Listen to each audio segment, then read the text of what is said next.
कहने के मामा है, नाम के मामा और काम के कसाई थे।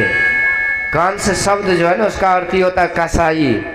कंस शब्द संस्कृत शब्द है, कस धातु कस हिंसायाम, ये कस शब्द से कंस बना है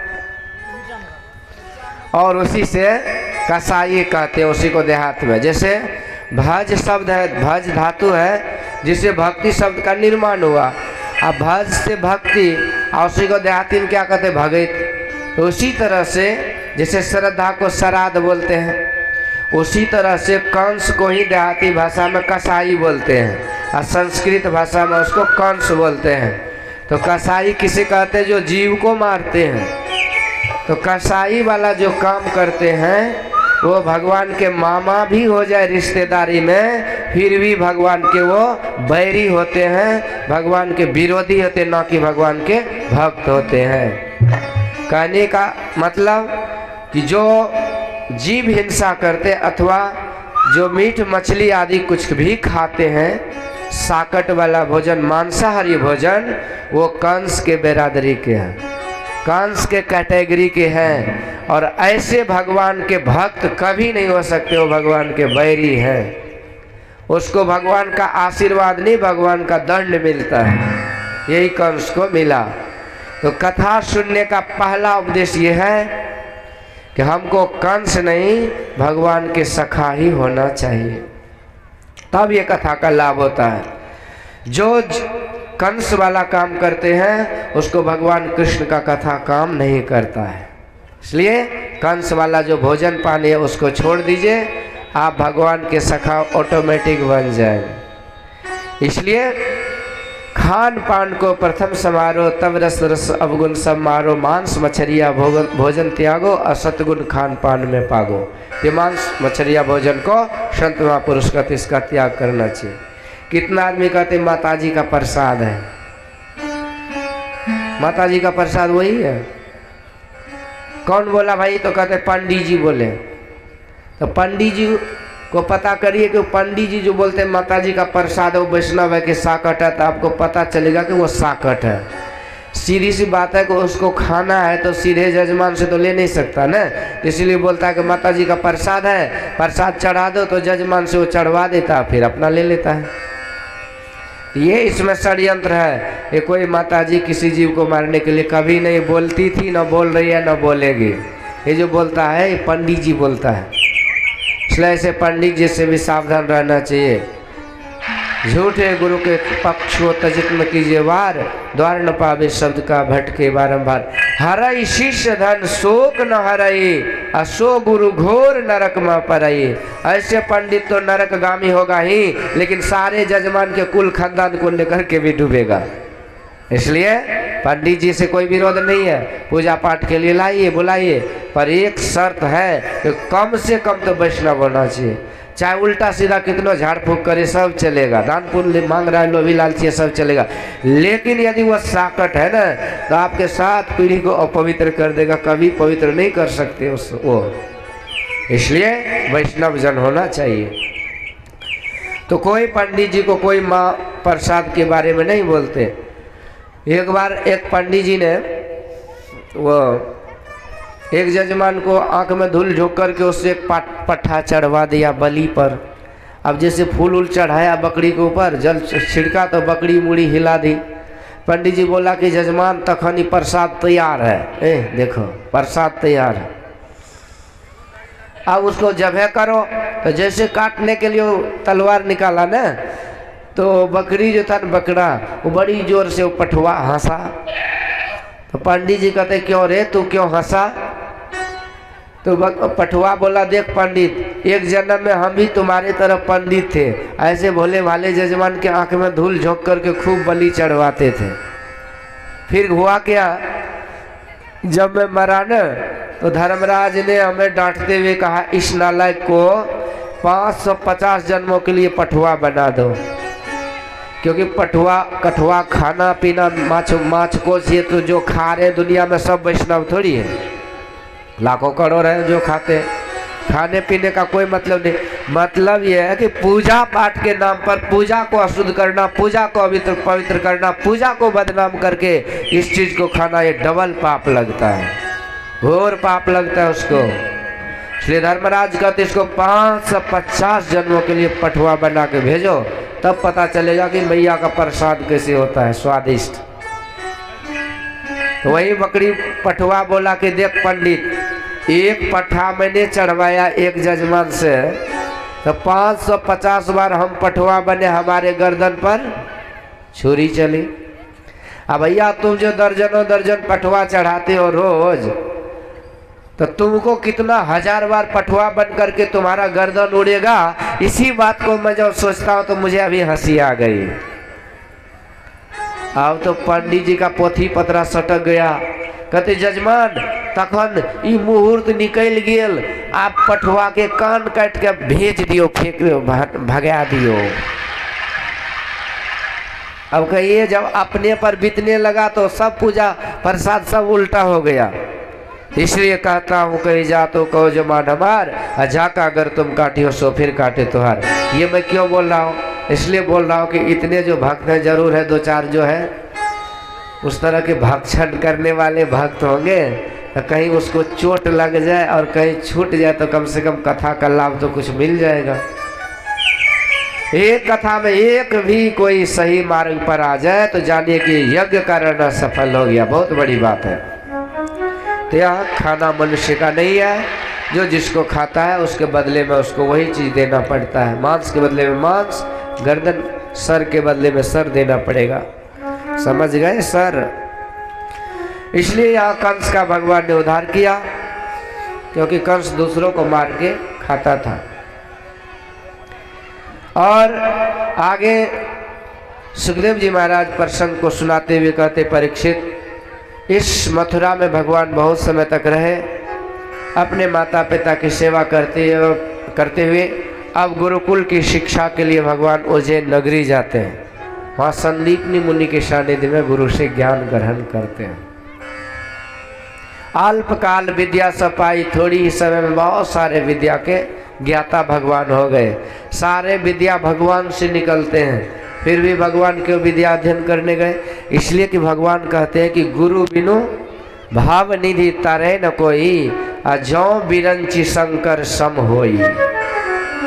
विरंची विधाता ब्रह्मा जी, भगवान भोलेनाथ, इस तरह से भी कोई अपने आप को समर्थवान समझ ले, फिर भी गुरु के बिना उसका कल्याण कभी नहीं, भूतो न भविष्यति, कभी संभव नहीं है। ये भगवान राम कृष्ण से को बड़ो, तीनों तो गुरु किन, 3 लोक के थे धनी, सो गुरु आगे अधीन। गुरु को भगवान ने एक दर्जा दिए हैं। कौन सा दर्जा है वो?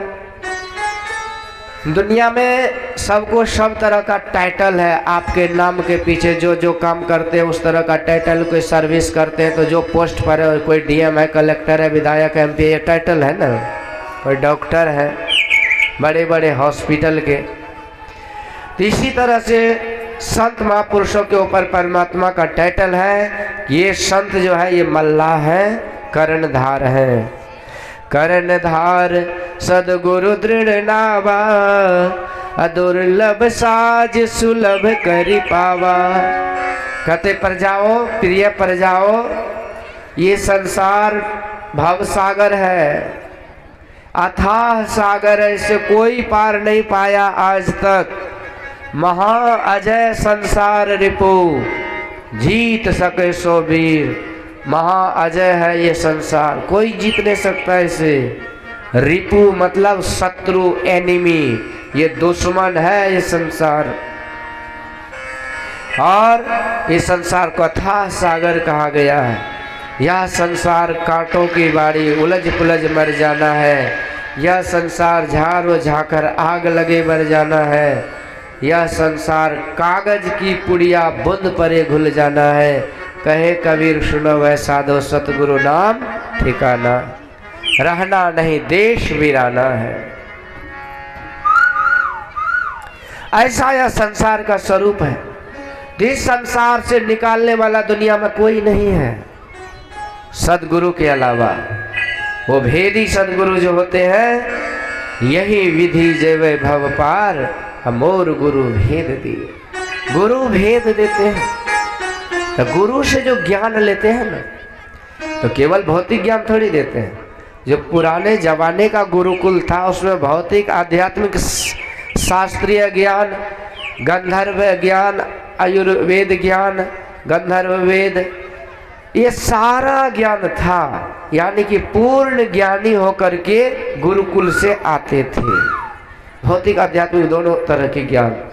तो ये गुरु जो है संसार में कैसे सुख शांति से जीना होता है और संसार के कार्य को संपादन करने के बाद संसार से पार उतर के परमात्मा तक कैसे जाना होता है, ये सारे पूरे जीवन का दायित्व गुरु के हाथ में होता है।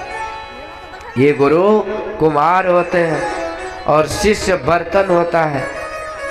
कुम्हार जैसा चाहे वो मिट्टी को उस तरह का बर्तन बना लेते हैं। इसी तरह जिस तरह के अच्छे से अच्छे गुरु का सानिध्य में जाएंगे तो उस तरह का हमारा जीवन बन जाएगा। जल पर माने माछरी, कुल पर माने शुद्धि, जिसको जैसा गुरु मिला तिसकी तैसी बुद्धि।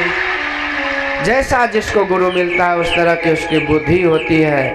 अब ये भी बात नहीं है कि जो भोग भाग में था गुरु कर लिया अब छोड़िए झंझट, ऐसा नहीं है। गुरु को बदलते रहना चाहिए। अब कहिए क्यों, तो एक पढ़े लिखे से पूछिए जो आज पढ़ करके बड़े डॉक्टर बन गए, बड़े बड़े एम्स हॉस्पिटल के, उनसे पूछिए कि कितने गुरु को बदले हैं, तो बोलेंगे कि यदि मैं गुरु नहीं बदलता तो झोला छाप घूमता रहता, फालतू का उल्टा सीधा दवाई सुइया देता रहता। आज यदि मैं दुनिया के सबसे बड़े हॉस्पिटल के डॉक्टर हूँ तो बड़े बड़े गुरुओं से मैंने ये इस विभाग का ज्ञान लिया। तो बड़े बनने के लिए बड़े बड़े गुरु को करना पड़ता है, बड़े बहुत सारे गुरु बदलने पड़ते हैं। कबीर 7 गुरु संसार में, छेला सब संसार, सतगुरु सोई जानिए जो भव जल उतारे पार। सतगुरु तक जो संसार सागर से पार उतरने की युक्ति नहीं जब तक नहीं मिल जाता तब तक आप निरंतर गुरु को बदलते रहिए, क्योंकि जब तक आपकी पढ़ाई पूरी नहीं तब तक यात्रा पूरी नहीं, तब तक आपका गुरु जितना जटिल कोर्स है उतने अनुभवी गुरु जरूरत है कि नहीं। पहला दूसरा क्लास का जो सब्जेक्ट है कोई भी पढ़ा देगा, कहीं यहाँ भी 10 गो गुरु जी मिल जाएंगे, पर जो बीए है, ग्रेजुएशन है, आगे की जो पीएचडी की पढ़ाई है उसके लिए सब थोड़ी पढ़ा सकते हैं। इसी तरह संसार के काम बताने वाले, इधर उधर के घुर्ची फंडा से निकालने वाले हजारों गुरु हैं, फ्री एडवाइस देने वाले भी बहुत हैं, पर इस अथाह संसार सागर से उस पार लगाने के लिए सच्चे सदगुरु की ही आवश्यकता होती है। सतगुरु सोई जानिए जो भव जल उतारे पार। तो यही भगवान से बड़ा तो कोई नहीं है, पर वो भगवान भी गुरु के अधीन है। प्रातः काल उठ के रघुनाथा, मातु पिता गुरु ना बही माथा। माता पिता भी गुरु होते हैं और सच्चे संसद गुरु जो होते हैं वो जीव को पार लगाने वाले होते हैं। इसलिए गुरु का स्थान सबसे ऊंचा दिया गया है भगवान के द्वारा। इसलिए जीव का कल्याण होता है गुरु के माध्यम से। गुरु युक्ति से ताकू गगन में तब झलके एक तारा रे, वह तारा गुरुदेव बतावे ज्योति महल का द्वारा रे। तो पंडितों का वेद और संतों का भेद ये प्रसिद्ध है। तो गुरु का भेद लेकर के, गुरु की युक्ति लेकर के भक्ति करनी ही चाहिए यदि आपको इस संसार सागर से पार होना है। तो ये युक्ति गुरु बतलाते हैं। भगवान भी साधना करते थे, गुरु से ज्ञान लिए थे। माँ पार्वती गुरु से ज्ञान लिए थे।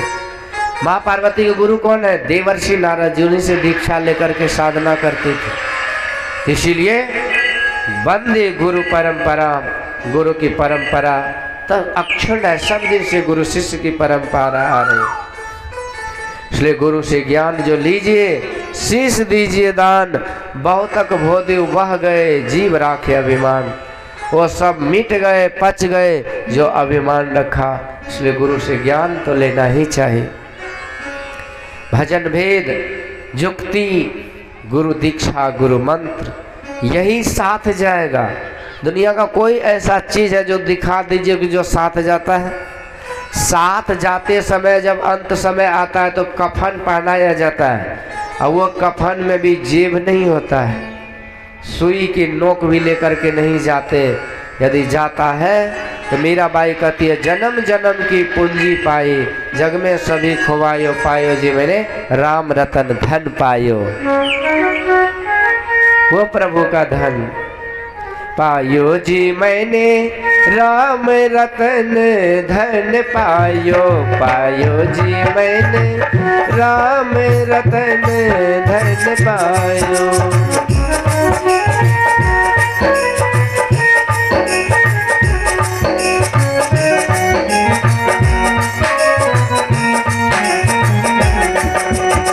बस तो अमोलक दी मेरे सतगुरु, बस तो अमोलक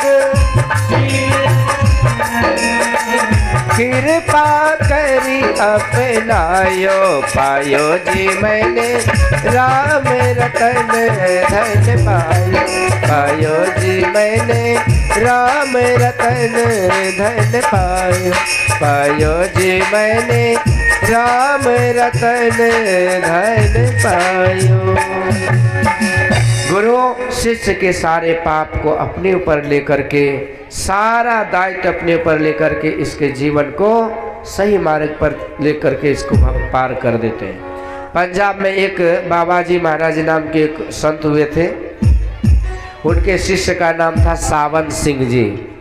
एक जगह कहीं सत्संग में गए, एक सज्जन को के मन में हुआ कि ऐसे गुरु है, ज्ञान है, ध्यान है, इनके पास साधना है, तो क्यों ना गुरु से युक्ति लेकर के भक्ति करें। तो दीक्षा लेने के लिए जिद किया, तो बाबा जी महाराज मना कर दिए, दीक्षा शिक्षा कुछ नहीं मिलेगा, हमें आगे जाना है।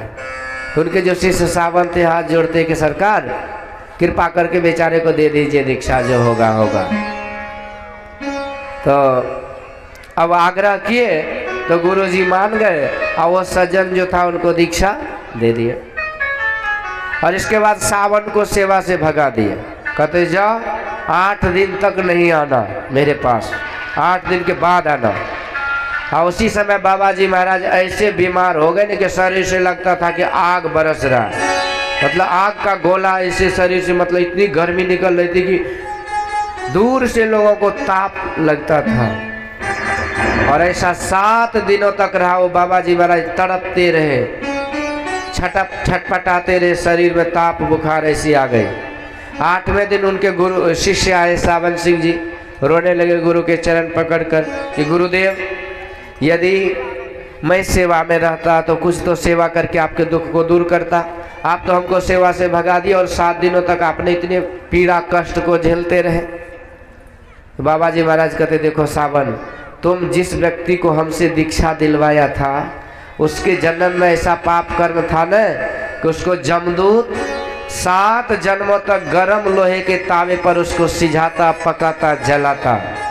लेकिन मैंने उस व्यक्ति को तुम्हारे कहने पर दीक्षा दे करके उसके 7 जन्मों के पाप को मैंने अपने ऊपर लेकर के 7 दिन में भोग करके समाप्त कर दिया। बोलिए संत भगवान की। ये गुरु का उपकार होता है।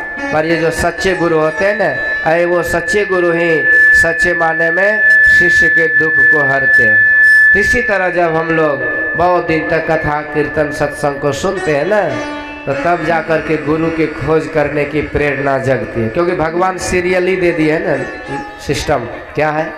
प्रथम भक्ति संतन कर संगा, दूसरी रतिमम कथा प्रसंगा, गुरुपद पंकज सेवा, तीसरी भक्ति अमान। तो देखिए, आपको यदि ये कथा प्रसंग नहीं सुनने में अच्छा लग रहा है ना, मतलब यदि दूसरा क्लास का किताब पढ़ने में समझ में नहीं आ रहा है, इसका मतलब ही है कि आपने पहले क्लास की पढ़ाई बढ़िया से नहीं की है। मतलब यदि कथा प्रसंग आदि आपको समझ में नहीं आता, सुनने में नहीं आता, बुझने में नहीं आता, इसका मतलब आपने अभी तक संतों का संग, कथा प्रेमियों का संग ही नहीं किया है। तो खूब संग कीजिए, तो आपको धीरे धीरे कथा प्रसंग समझ में आने लगेगी। और यदि आपको गुरु तत्व समझ में नहीं आता है कि गुरु कौन चिड़िया का नाम है, गुरु क्यों होना चाहिए, हम डायरेक्ट भगवान है, हम दो, हमारे दो बीच में तीसरा कहाँ से आ गया, भक्त भगवान के बीच में गुरु का लफड़ा कहाँ से आ गया। ये गुरु तत्व नहीं समझ में आता है। गुरु क्या करेंगे, हम भगवान का नाम ले रहे हो गया। पर कि बहुत बात है, उस गहराई में मैं नहीं जाऊंगा। तो आपको यदि गुरु तत्व समझ में नहीं आता है, इसका मतलब है कि दूसरे क्लास की पढ़ाई आप नहीं किए। तीसरे क्लास का जो कोर्स है, किताब है, वो तब समझ में आएगा जब दूसरे क्लास की पढ़ाई बढ़िया से करेंगे। बढ़िया पढ़ाई हुई इसका प्रमाण है कि आपको तीसरे क्लास आप पढ़ लेंगे, समझने आ जाएगी। तो आपको कथा को बहुत समय तक सुनना पड़ेगा, और ऐसे सुनते सुनते मंथन होते होते पहले विष निकलता है। समुद्र मंथन हुआ ना, तो पहले विष निकला, अब बाद में बहुत कुछ निकला, और बाद में अमृत मिला। तो इसी तरह जब कथा उथा को सुनते हैं ना, तो उठ पटांग बात मन में आता है, निगेटिविटी आता है मन में, उल्टे सुल्टे सोचते हैं, विचारते हैं। कथा सुनते सुनते निंदक भी हो जाते हैं। तो ये सब क्या है, विष है। पर मंथन चल रहा है, सुनते समझते मंथन होते होते आखिर निंदा भी कोई करते तो कथा ही की करते हैं ना, चर्चा तो कथा की ही होती है ना। ये मंथन है, ये होते होते और एक दिन ऐसा होगा कि कथा को सुनते सुनते आपको वो योग्यता आ जाएगी कि आपको गुरु तत्व समझ में आने लगेगा कि गुरु बिनु भव निधि तरे न कोई। इसी तरह से भगवान या उसी गुरु को ऊंचा स्थान देते हैं और गुरुकुल में बड़े सुंदर तरीके से शिक्षा लेते हैं। वे सच्चा गुरु बहुत दिनों तक सुनने समझने से कथा तब मिलता है, नहीं तो गुरु तो बहुत है। गुरुआ तो बहुत तक फिरे कोटि केरे 50, राम नाम को बेच कर करे शिष्य की आस। बहुत तो गुरु है जो पीछे पड़े, हमसे दीक्षा ले लो, गुरु मंत्र ले लो, भजन वेद ले लो, जाने बुझे कुछ नहीं। तो गुरुआ मन मन गाजत है, चलवा से कुछ ले, चलवा मन मन सोचता है ये को पैसा नहीं दे, ये गुरु चला का लफड़ा। एगो गुरु जी था ना, अपने चेला को बोला कि जाओ बतासा लाओ खरीद के खाएंगे, खाने का मन कर रहा है, जी चटपट कर रहा है। चलवा चला गया, शाम का समय था। एगो गुमटी में एगो बूढ़ा बाबा वो डिबिया जला के वहाँ बैठा था, कोई कोई आता था ग्राहक इसलिए। अब चलवा गया, बूढ़ा बाबा से बोला कि हमको आधा किलो बतासा चाहिए, जल्दी दो। परंतु बूढ़ा बाबा को रात में सूझता कम था, शाम में तो अंदाज से ही वो तरजू पर एगो असेरी चढ़ा दिया, अंदाजे से उधर से बतासा दे रहा था। चलवा को समझ में आ गई बात कि लगता है कि बूढ़ा को रतौनी लगता है। चलवा को लगा कि लग रहा है कि बूढ़ा बाबा को रतौनी लगता है, कम सूझता है। तो क्या किया, तो धीरे धीरे एक और असेरी जो है ना, तो तरजू पर पीछे में रख दिया। आई बूढ़ा बाबा टकरिए दे रहा है, 1 किलो बतासा नाप दिया, चलवा आधे किलो का दाम दिया, 1 किलो बतासा लेके दौड़े दौड़े गुरु जी के पास। गुरु जी के पास पहुंचा, कहते गुरु महाराज आए तो हमें दुकानदारे का ठेक ले लिया। गुरु महाराज बड़ा खुश, केना ठकली रे, केना ठेक ली। सोचिए, ठक के आया गुरु जी खुश, केना ठकली बोले न। चलवा बोला कि की कहियो गुरु महाराज, गलिए बतासा ले, अब बूढ़ा के रतौनी लागे रहे, अब असेरी चढ़ल के हमें कले कले एगो असेरी चढ़ा दिलिए, दाम आधे किलो के दिलिए, 1 किलो बतासा ठेक ले लिए। गुरु महाराज बहुत गुस्साया, कहते नालायक कहीं के या नरा कहीं कि जब तू जान ली कि बुढ़वा के रतौनी लागे छे, पसेरिए सुझलो, इन्हें की पसेरी चढ़ा दिए। पसेरी चढ़ती तो 5 किलो नहतिए। ये सब भी होता है। गुरु शिष्य लोभी लालची दोनी दाझन होए।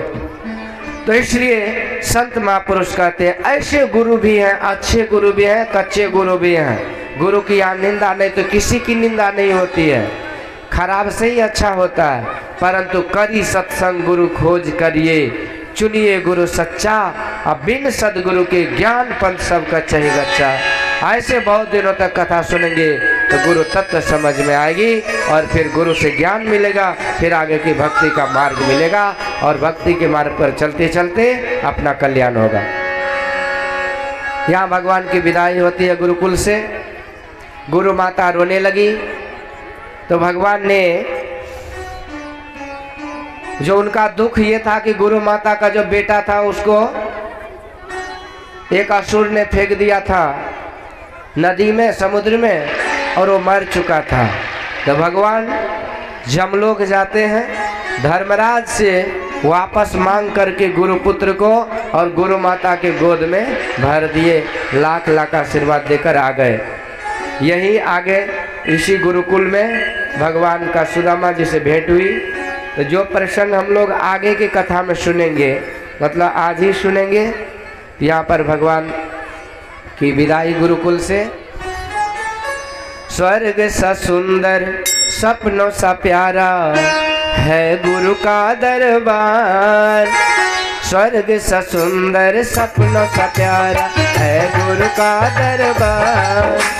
हम पर रहे बरसता यूं सदा तुम्हारा प्यार न रूठे, गुरु का द्वार न छूटे। तुम्हारा प्यार न रूठे, गुरु का द्वार न छूटे।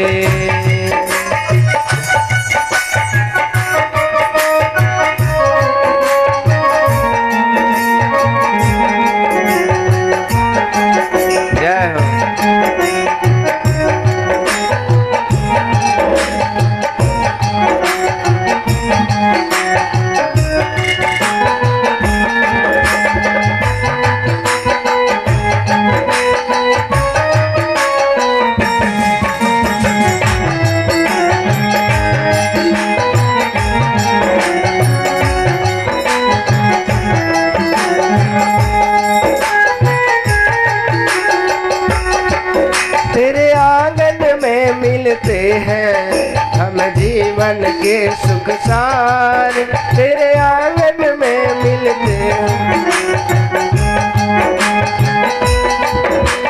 तेरे ही दर्शन से कट जाते पाप हमारे, तेरे ही दर्शन से कट जाते पाप हमारे।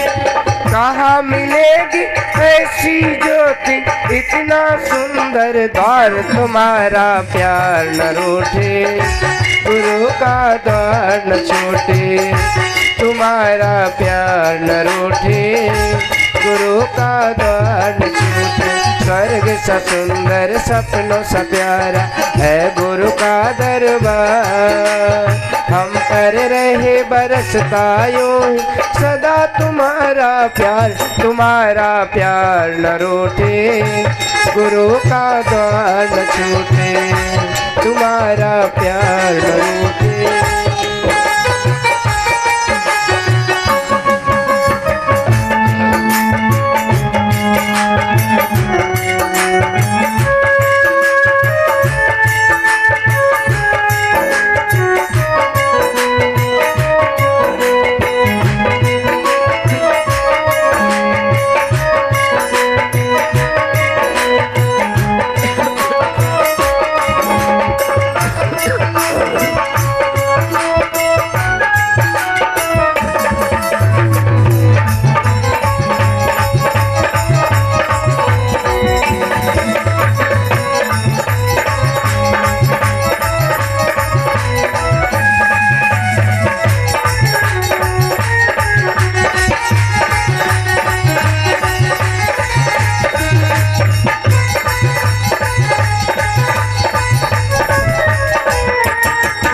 जय हो, जय श्री राधे।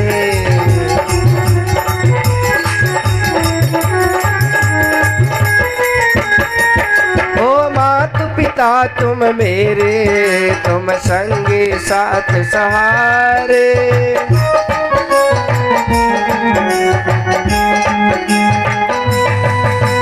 मात पिता पिता तुम मेरे, तुम संगी साथ सहार।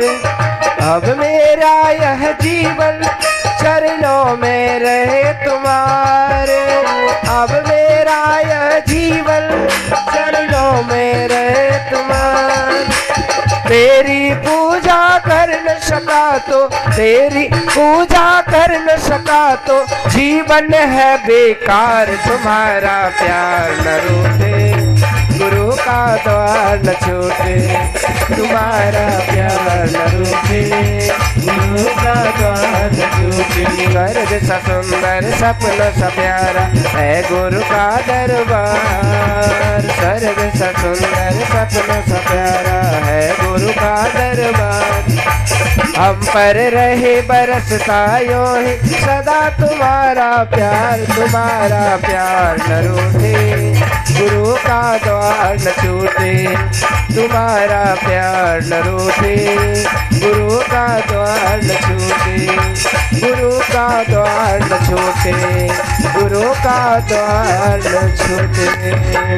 बोलिए सद्गुरुदेव महाराज की जय। जब भगवान जय जयकार कर रहे हैं तो आप जजमान को जय जयकार करने में भारी लगता है क्या? कहते नहीं हम भगवान को मानते हैं, गुरु तुरु को नहीं मानते हैं। कौन ऐसा बोलते हैं? हाथ उठाइए तो उसका देखे भक्त का। देखो मेरे को माता जी हाथों उठा दे। हम क्या बोले वो समझ में नहीं आया उसको। गुरु को नहीं मानते हैं ना। गुरु शब्द ही परमात्मा का नाम है। गुरु मतलब क्या होता है बोलिए तो? नहीं मानते लेकिन जानते नहीं है। गुरु का मतलब क्या होता है? नहीं जानते ना। तो गुरु का मतलब गुरु होता है। तो गुरु का मतलब गुरु होता है तो हम पूछे क्यों कि क्यों मतलब क्या होता है? हैं? गुरु का मतलब, अब इस मतलब को समझने के लिए इसको शब्द को उल्टा दीजिए। गुरु का अर्थ उल्टा क्या होता है? बड़ा का उल्टा क्या होता है? छोटा। गुरु का उल्टा लघु होता है। लघु का अर्थ छोटा होता है। और छोटा का मतलब क्या होता है? फंस गए ना। छोटा का मतलब होता है जो बहुत छोटा हो। भगवान कृष्ण गीता में कहते हैं अणोर्णियाम महतो महीयान। हे अर्जुन, मेरा जो रूप है वो अणु से अणु है, यानी कि छोटा से भी छोटा, जिससे छोटा कुछ नहीं हो सकता है। और इसलिए God is the smaller than smallest and God is bigger than biggest, यानी बड़ा से बड़ा है और छोटा से छोटा है। तो छोटा तत्व से कहते हैं बिंदु को। बिंदु से कहते हैं जिसका स्थान तो है पर परिमाण नहीं, विभाजन नहीं होता है। तो छोटा तत्व को लघु कहते हैं। और बड़ा से बड़ा, तो बड़ा का परिभाषा क्या? जो बड़ा से भी बड़ा हो, जिससे बड़ा कुछ नहीं हो। तो सबसे बड़ा कौन क्या है? निरुपम न उपमा राम समान, राम निगम कहे जिमि कोटि सत खद्योत समरवि, कहत अति लघुता रहे। तुलसी बाबा कहते हैं कि नवशत कोटि अमित अवकाशा। एक आकाश का तो वैज्ञानिक पैदा भी नहीं हुआ है और न कभी पैदा लेगा कि आकाश का मेजरमेंट कर ले, नाप करके बता दे कि इतना बिलियन स्क्वायर किलोमीटर की चौड़ाई लंबाई आकाश का। कोई बता सकता है क्या? नहीं ना। तो एक आकाश का किसी को औकात नहीं है बताने का मेजरमेंट, उसका मापदंड।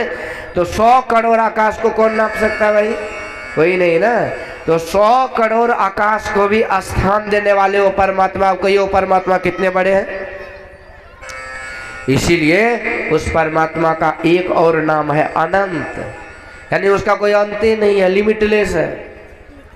लेकिन उसमें भी एगो लफड़ा है। अनंत पूजा भी करते हैं तो वो भी गजबे का पूजा होता है। एगो पितरिया लोटे में गंगा जल, तुलसी दल, सिक्का उक्का डाल करके अब बाद में पूजा पाठ, झाड़ फूक, मंत्र, जादू टोना मार के अब बाद में जब आरती होने लगती है उसके पहले जजमान का हाथ पकड़ के पंडित जैसे लोटी में घुमाते हैं। पूछेंगे की मत है छ, तो सिखाल पढ़ल है ना, तो बोलेगा क्षीर समुद्र। बाप रे बाप। की खोजे छ? अनंत भगवान भेटल।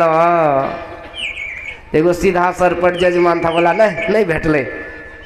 पंडित जी फुचिया गया, ना लाइक कहीं के नहीं भेटले। 1 घंटा से पूजा कर रहे, नहीं भेटले। फिर उसे करो की मत है छ? क्षीर समुद्र। की खोजे छ? अनंत भगवान भेटल। हाँ भेटल। अभी उसको कौन चीज भेट गया? सोना चांदी कौन चीज भेट गया? हीरा मोती भेट गया उसमें।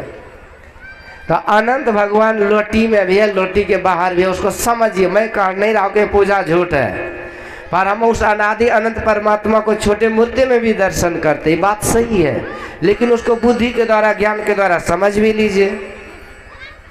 सगुण रूप में तो भगवान छोटा ही है ना, पर वो निर्गुण निराकार से जो सगुण आया, वो निर्गुण स्वरूप क्या है उसका, जिससे सगुण हुआ है। तो निर्गुण स्वरूप परमात्मा का अनंत है। कह नीति नेति निरूपण वेदा, वेद भगवान निरूपण करते हैं कि नौ इति नौ इति, उसका कोई अंत नहीं है। तो बड़ा का परिभाषा क्या है कि उससे बड़ा कुछ भी नहीं है।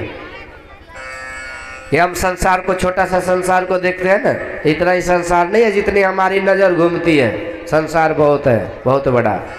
तो ये जितने ग्रह चंद्र नक्षत्र ये सब संसार के अंदर ही आता। 14 भुवन संसार के अंदर ये एक ब्रह्मांड में करोड़ों करोड़ों ब्रह्मांड को मिला करके एक संसार कहा जाता है।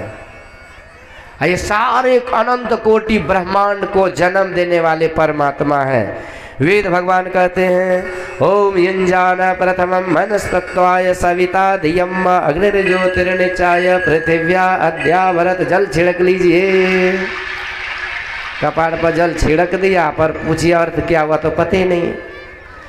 उस वेद भगवान उपदेश करते हैं कि हे मनुष्यों, उस जगत पर सब करता ईश्वर का तत्व ज्ञान प्राप्त करने के लिए बुद्धि योग करो, सत्संग करो। मतलब कि जगत पर सब करता ईश्वर बोले तो ये अनाद, ये जो संसार का कोई था नहीं, अथाह संसार को भी जन्म देने वाले वो परमात्मा। तो विचार कीजिए वो परमात्मा कितने बड़े हैं।